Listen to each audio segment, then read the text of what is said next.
good news about all this is that the scientists who've been studying motivation have given us this new approach. It's an approach built much more around intrinsic motivation, around the desire to do things because they matter, because we like it, because they're interesting, because they're part of something important.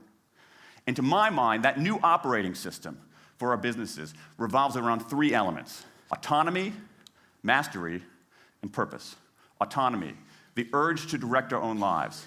Mastery, the desire to get better and better at something that matters. And purpose, the yearning to do what we do in the service of something larger than ourselves.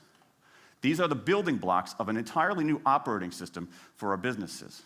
I want to talk today only about autonomy.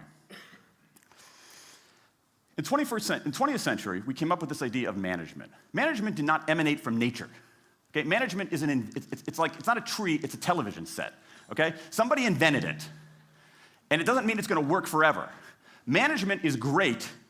Traditional notions of management are great if you want compliance. But if you want engagement, self-direction works better. Let me give you some examples of some kind of radical notions of self-direction. And what this means, you don't see a lot of it, but you see the first stirrings of something really interesting going on. Because what it means is, it means paying people adequately and fairly, absolutely. Getting the issue of money off the table, and then giving people lots of autonomy. Let me give you some examples. How many of you have heard of the company Atlassian? Okay, looks like less than half. Atlassian is an Australian software company, and they do something incredibly cool.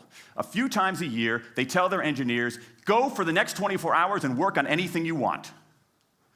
As long as it's not part of your regular job. Work on anything you want. So the engineers use this time to come up with a cool patch of code, to come up with an elegant hack. Then they present all of these stuff that they've developed to their teammates, to the rest of the company, in this wild and woolly all-hands meeting at the end of the day. And then, being Australians, everybody has a beer. They call them FedEx days. Why? Because you have to deliver something overnight. It's not bad. It's a huge trademark violation, but it's pretty clever. That one day of intense autonomy has produced a whole array of software fixes that might never have existed. And it's worked so well that Atlassian has taken it to the next level with 20% time, done famously at Google, where engineers can spend 20% of their time working on anything they want. They have autonomy over their time, their task, their team, their technique. Okay? Radical amounts of autonomy.